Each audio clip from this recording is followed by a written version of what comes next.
Hello friends, welcome back to our channel learning classroom of West Bengal. আশা করছি তোমরা সকলে খুবই ভালো আছো। তো আজকে তোমাদের সাথে যে ভিডিওটা আমি আলোচনা করব সেটা হচ্ছে ইংলিশ গ্রামারের আরেকটা গুরুত্বপূর্ণ অংশ, সেটির নাম হলো voice change of model auxiliary verb. তো এটা হচ্ছে আমার পার্ট 3 ভিডিও।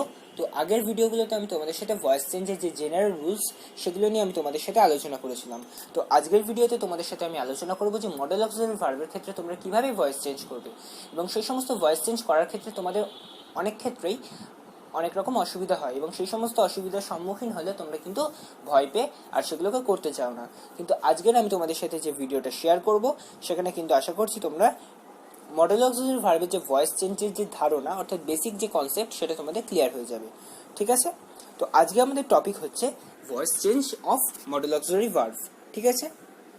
তো প্রথমে আমাদের কিছু মডেল অক্সিলারি ভার্বের সাথে পরিচিতি হতে হবে। সেই সমস্ত মডেল অক্সিলারি ভার্ব এখানে রয়েছে: can, could have, must need, must have, may might, would have, shall, need, have to, ought to, dare, should have, will be, able to, forced, will have to, allowed.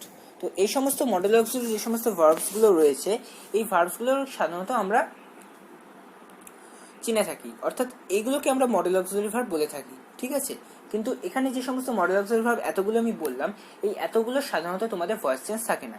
তোমাদের যে কটার voice change থাকে সে কটা আমি এর পরবর্তীকালে এখনই দেখাবো। তো এই কটা তোমাদের মডেল অক্সিলারি ভার্ব, তোমরা এগুলো চিনে রাখো, তোমাদের পরবর্তীকালেও কাজে লাগবে। তো এই সমস্ত মডেল অক্সিলারি ভার্বগুলো কিন্তু আমাদের চিনে রাখা দরকার, আমাদের পরবর্তীকালে কাজে লাগবে।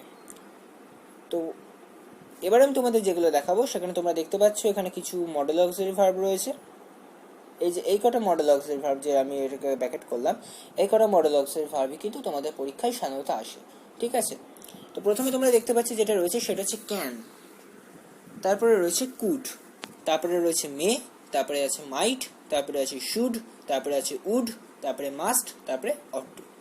তো এই সমস্ত মডেল অক্সিলারি ভার্বগুলোই কিন্তু আমরা সাধারণত ভয়েস চেঞ্জ করার ক্ষেত্রে প্রায় দেখে থাকি, এবং এইগুলোরই কিন্তু সাধারণত তোমাদের পরীক্ষায় ভয়েস চেঞ্জ থাকে, এবং এগুলো যদি তোমরা করে যাও তোমরা অবশ্যই পরীক্ষায় কমন পেয়ে যাবে। তো প্যাসিভ ভয়েসের ক্ষেত্রে আমাদের নিয়মটা হচ্ছে প্রথমে মডেলটাকে রাখতে হবে, তারপরে বি বসাতে হবে, তারপরে ভার্বের থার্ড ফর্ম বসাতে হবে, তারপরে অ্যাজ ইউজুয়াল যা আছে সাবজেক্ট অবজেক্ট সাবজেক্ট করে দিতে হবে। এই হচ্ছে বিষয়। ঠিক আছে? তো আশা করছি তোমাদের প্রবলেম হবে না। এরপরে যেটা রয়েছে সেটা হচ্ছে active voice and passive voice, অর্থাৎ অ্যাক্টিভ ভয়েসটা হচ্ছে এখানে সাবজেক্ট কেস, আর প্যাসিভ ভয়েসটা হচ্ছে এখানে অবজেক্টিভ কেস। তো সাবজেক্টিভ কেস কোনটা? অ্যাক্টিভ ভয়েসে যেটা আই থাকবে সেটা প্যাসিভ ভয়েসে বাই মি হবে। অ্যাক্টিভ ভয়েসে যেটা উই থাকবে প্যাসিভ ভয়েসে সেটা বাই আস হবে। অ্যাক্টিভ ভয়েসে যেটা ইউ থাকবে প্যাসিভ ভয়েসে বাই ইউ হবে। অ্যাক্টিভ ভয়েসে যেটা হি থাকবে প্যাসিভ ভয়েসে বাই হিম হবে। অ্যাক্টিভ ভয়েসে যেটা শি হবে প্যাসিভ ভয়েসে বাই হার হবে। অ্যাক্টিভ ভয়েসে যেটা ইট আছে সেটা প্যাসিভ ভয়েসে বাই ইটি থাকবে। অ্যাক্টিভ ভয়েসে যেটা দে থাকবে প্যাসিভ ভয়েসে বাই দেম হবে। ঠিক আছে? এই সমস্ত রুলসগুলোই কিন্তু আমাদের ভয়েস চেঞ্জ করার ক্ষেত্রে সবার আগে লাগে, এবং এইগুলো কিন্তু চেঞ্জ এক একটা, এগুলো ফর্ম অফ চেঞ্জ, অর্থাৎ যখন তোমরা ভয়েস চেঞ্জ করবে অ্যাক্টিভ থেকে প্যাসিভ কিংবা প্যাসিভ থেকে অ্যাক্টিভ যাই চেঞ্জ করো না কেন, সেক্ষেত্রে কিন্তু আমাদের এগুলো গুরুত্বপূর্ণ। ঠিক আছে? আমাদের এই কটাই কিন্তু চেঞ্জগুলো কাজে লাগে। ঠিক আছে? তোমরা এগুলো মুখস্থ করে নেবা। তো এর পরেরটাই আমি যাচ্ছি। এরপরে কিছু মডেল অক্সিলারি ভার্ব এখানে রয়েছে, তোমরা দেখতে পাচ্ছ কিছু মডেল অক্সিলারি, গুরুত্বপূর্ণ মডেল অক্সিলারি ভার্ব রয়েছে: can, could, shall, should, may, might, will, would, must. এই সমস্ত মডেল অক্সিলারি ভার্বেরই কিন্তু ভয়েস চেঞ্জ হয়, তোমাদের একটু আগে আমি বললাম।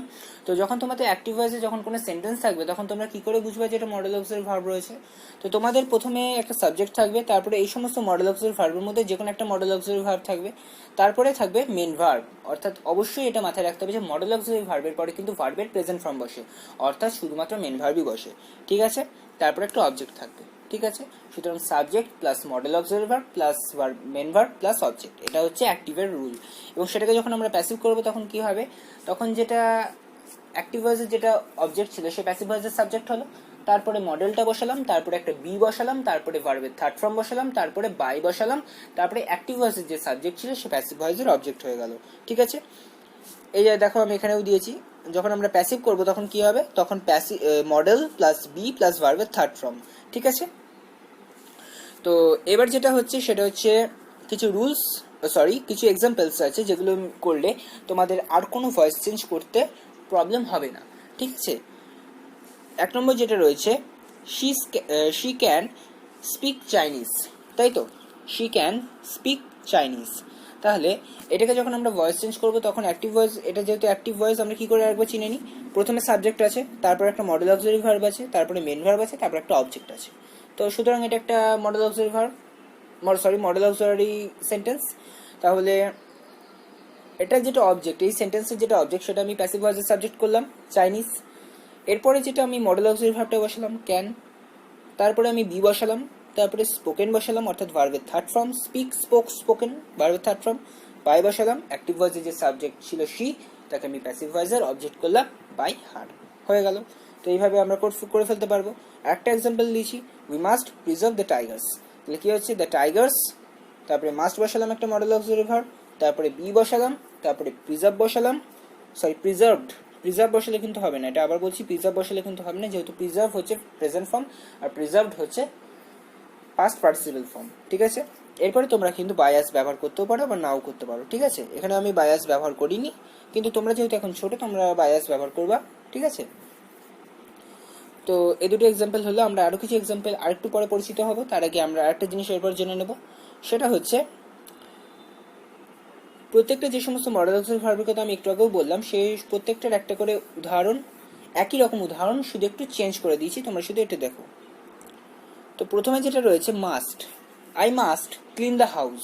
তো যখন আমরা এটাকে মাস্ট বি প্লাস ভার্বের থার্ড ফর্ম করছি তখন কি হচ্ছে, তখন হচ্ছে the house must be cleaned, the house must be cleaned. দুই নম্বর হচ্ছে can, I can clean the house, তো কি হচ্ছে the house can be cleaned, okay. Should, I should clean the house, তো এটাকে আমি আবার অবজেক্টটাকে সামনে আনলাম দ্য হাউস, তারপরে আমি মডেল অক্সিলারি ভার্ব শুড বসালাম, তারপরে বি বসালাম, তারপরে ভার্বের থার্ড ফর্ম ক্লিনড বসালাম, তাহলে the house should be cleaned. এরপরে রয়েছে could, I could clean the house, কি হচ্ছে তাহলে এটাকে যখন আমরা প্যাসিভ করছি the house could be cleaned, okay. May, I may clean the house, the house may be cleaned. তারপরে might, I might clean the house, যখন আমরা এটাকে প্যাসিভ করছি the house might be cleaned.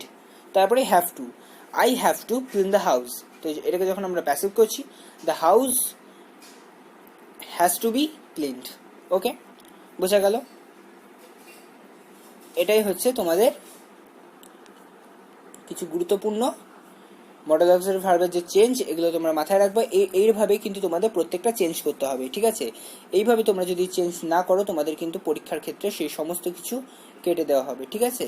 তোমাদের আরেকবার বলছি, তোমরা যদি এইভাবে চেঞ্জ না করো তোমাদের কিন্তু প্রত্যেকটা কেটে দেওয়া হবে, ঠিক আছে। এগুলো তোমরা মাথায় রাখবা যে তোমাদের আজকে আমি যেটা করালাম সেটা কিন্তু মডেল, এবং প্রত্যেকটা মডেল অক্সিলারি ভার্বের যে ভয়েস চেঞ্জ সেটা কিন্তু আগে মাথায় রাখতে হবে, ঠিক আছে, ওকে। তো এরপরে নেক্সট পেজে গেলাম। নেক্সট পেজে বলেছে যে মডেল অক্সিলারি ভার্বকে আবার ভাগ করেছে, একটাকে বলা হচ্ছে মডেল ভার্বস, একটাকে বলা হচ্ছে সেমি মডেল ভার্বস। তো কোনগুলোকে মডেল ভার্বস বলে আর কোনগুলোকে সেমি মডেল ভার্বস বলে সেগুলো আমরা একটু জেনে নিই। Shall, should, will, would, may, might, can, could, must, এগুলোকে আমরা কিন্তু মডেল অক্সিলারি ভার্ব বলে চিনে থাকি, অর্থাৎ মডেল ভার্বস। এগুলোকে আমরা বলি মডেল ভার্বস। কোনগুলো? Shall, should, will, would, may, might, can, could, must, এই কটা হলো মডেল ভার্বস। আর সেমি মডেল কোনগুলো? ought to, had better, used to, do, going to, dare, need, have got or to, be able to, এই কটা কিন্তু semi model, ঠিক আছে। এরপরে যেটা রয়েছে সেটা আবার একটা উদাহরণ দিয়ে তোমাদের সাথে আমি আবার তুলে ধরেছি, সেটা হচ্ছে passive voice with modal verbs. রুলটা কি প্যাসিভ ভয়েসের ক্ষেত্রে? এটাকে আমি আবার একবার আলাদা করে তুলে ধরেছি যাতে তোমাদের প্যাসিভ ভয়েসটার ক্ষেত্রে কোনো প্রবলেম না হয়। আমাদের অনেক ছাত্র আছে যেগুলো প্যাসিভ ভয়েসের ক্ষেত্রে কিন্তু রুলে গিয়ে প্রবলেম করে। তো রুলটা কি? রুলটা হচ্ছে অবজেক্টটাকে আগে আনতে হবে, তারপরে মডেল ভার্বটাকে আনতে হবে, তারপরে বিটাকে আনতে হবে, তারপরে ভার্বটাকে আনতে হবে। এখানে ভার্বটা কিন্তু ভার্বের থার্ড ফর্ম অর্থাৎ পাস্ট পার্টিসিপল ফর্ম, ঠিক আছে। এক্সাম্পল দিয়েছে Sally can fix the microwave. তো কি হচ্ছে? The microwave can be fixed by Sally, ঠিক আছে।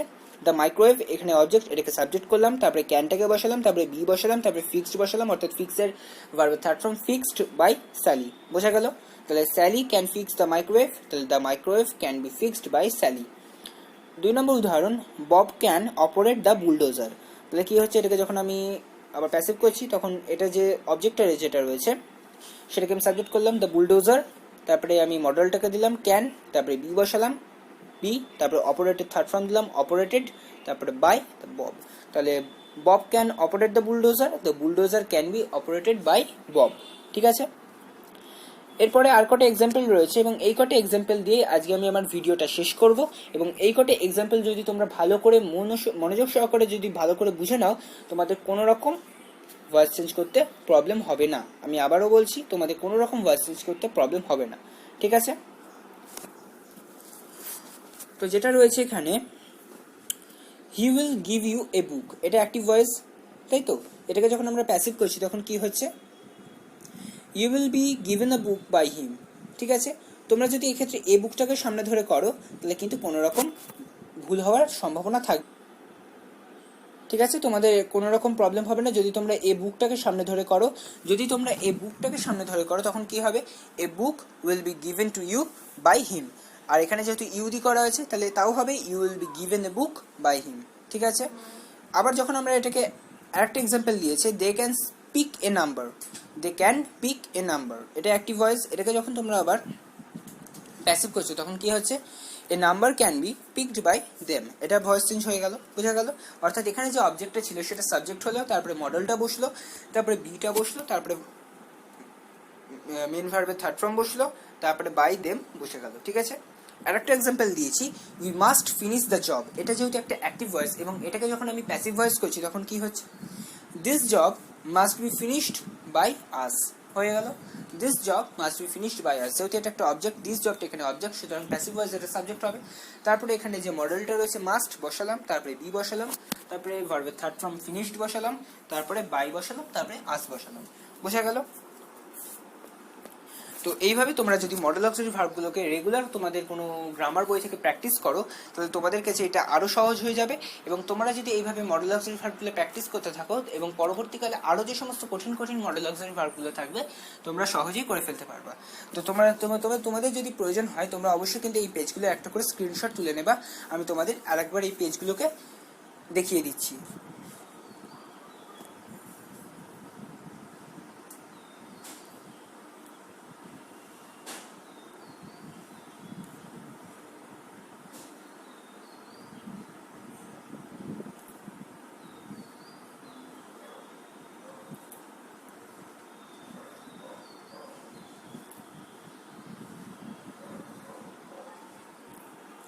আর অবশ্যই তোমাদের এক্ষেত্রে একটা কথা বলে রাখা ভালো, সেটা হচ্ছে তোমরা অবশ্যই কিন্তু এই পেজগুলোকে নিজেদের খাতায় নোট করে নেবা। এবং তোমাদের যদি বুঝতে কোনো জায়গায় খামতি থাকে এবং কোনো জায়গায় যদি তোমাদের প্রবলেম মনে হয় তোমরা অবশ্যই আমাকে কমেন্ট করে জানাবে, আমি তোমাদের সেই সমস্ত জায়গাগুলো রিকভার করে দেওয়ার চেষ্টা করব।